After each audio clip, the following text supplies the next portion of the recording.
అవి అన్యాయం చేశారు, వీళ్ళు మాటలు అన్నారు, వీళ్ళు పాడు చేశారు, ఇవన్నీ జ్ఞాపకం చేసుకున్నాక నీలో క్షమించరాని మనసు. Bitterness again, bitterness is a door, అపవాదికి తలుపు.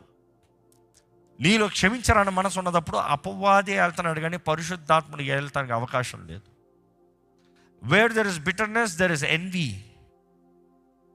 బిటర్నెస్ ఉన్న చోట కక్ష వచ్చేస్తుంది, పగ వచ్చేస్తుంది. చేదు ఎంతో, కక్ష అంతా. ఈరోజు ఎంతోమంది జీవితంలో వెనక్కే చూస్తున్నారు. గతంలో జరిగిన గాయాలు. ఈరోజు ఐమ్ కమింగ్ ఎట్ ప్రాక్టికల్. లోకం చూడుతున్నప్పుడు అగైన్ ఐమ్ టెల్లింగ్, గతంలో అన్న మాటలు, గతంలో చేయబడిన గాయాలు. దేవుని వాక్యం చెప్తుంది, కీడుని కీడుగా ఎదిరించొద్దు, కీడుని మేలుతో ఎదిరించు, మంచితో ఎదిరించు. మంచి goodness stands no matter what. దేవుడు న్యాయవంతుడు, అన్యాయస్తుడు కాదు. దేవుడు న్యాయం జరిగించే వారి పక్షాన ఉంటాడు. దేవుడు నీతిమంతుల పక్షాన ఉంటాడు. If you are right standing with God, అదే ఆ మాట అంట, నీతిమంతులు. ఒక మనిషి దేవుని ముందు సరిగా నిలబడగలిగినప్పుడు తన జీవితంలో దేవుడు నిశ్చయంగా ఉంటాడండి, నో డౌట్. ఈరోజు మిమ్మల్ని ఒకటే అడుగుతున్నా, దేవుని వాగ్దానాల పైన దృష్టి కలిగి ఉన్నావా? దేవుడు నిర్ణయించిన కార్యములని జరిగిస్తున్నావా?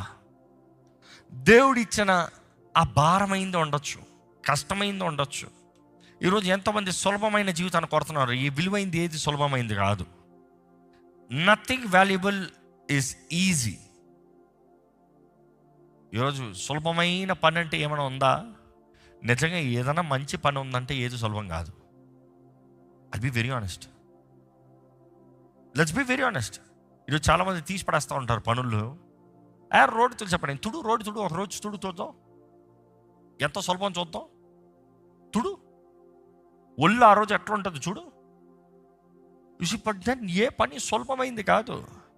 ఒక వ్యక్తి నమ్మకంగా చేసేది ఏదైనా సరే కష్టమే, అవునా కాదా? నమ్మకంగా చేసేది ఏదైనా కష్టమే. అపనమ్మకంగా చేసేది ఏదైనా సులభమే. మోసాలతో చేసేది సులభమే. అపవాది ఎప్పుడు అక్రమ కార్యాలని నేర్పిస్తాడు. సులభంగా వచ్చే దీవెనల కొరకు ఆశ పెట్టిస్తాడు. దేవుని దగ్గర ఎక్కడ సులభంగా దీవెనలు లేవు. You walk righteously before God, there is a price you pay.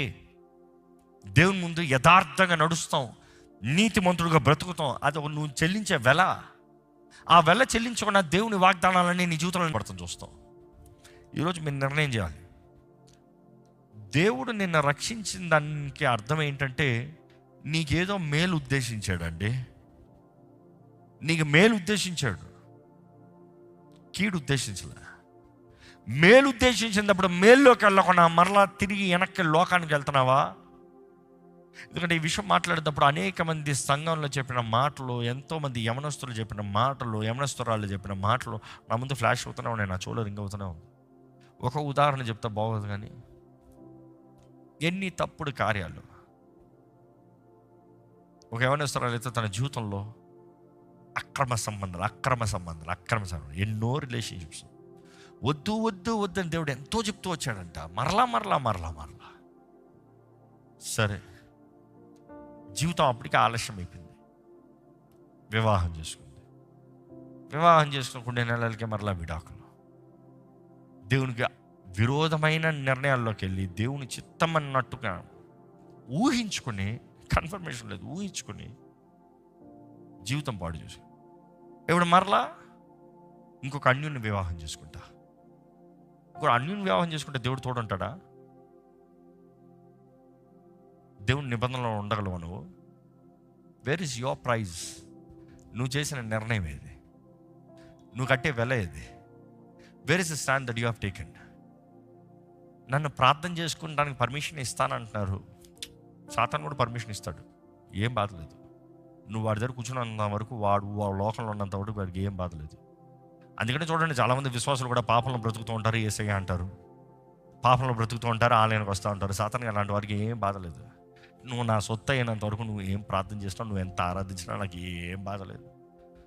ఎప్పుడైతే జీవితంలో త్యాగపూర్వకంగా నిర్ణయాలు తీసి ముందుకెళ్తావు చూడు, లోకానికి సాతానికి నో అంటావు చూడు, అక్కడ వాడికి బాధ. ఈరోజు మిమ్మల్ని అడుగుతున్నా, మరలా వెనక్కి తిరిగి చూస్తున్నారా? కుక్క కక్కిన దాన్ని నాకినట్టుగా నేను చేయను ప్రభు అన్న దాన్నే మరలా చేస్తూ కూర్చుంటున్నారా? దేవుడు ఎన్ని తరుణాలు ఇచ్చినా, ఎన్ని అవకాశాలు ఇచ్చినా వ్యర్థపరుచుకుంటూ కూర్చుంటున్నారా? ఈరోజు కృపాకాలంలో ఉన్నాం కాబట్టి సరిపోయింది. యోబు భార్యకి రెండో అవకాశం లేదు, సెకండ్ ఛాన్స్ లేదు అక్కడ. ఈరోజు ఇక్కడ ఉన్న మనకి దేవుడు ఎంతోమందికి సెకండ్ ఛాన్స్లు ఇచ్చాడు.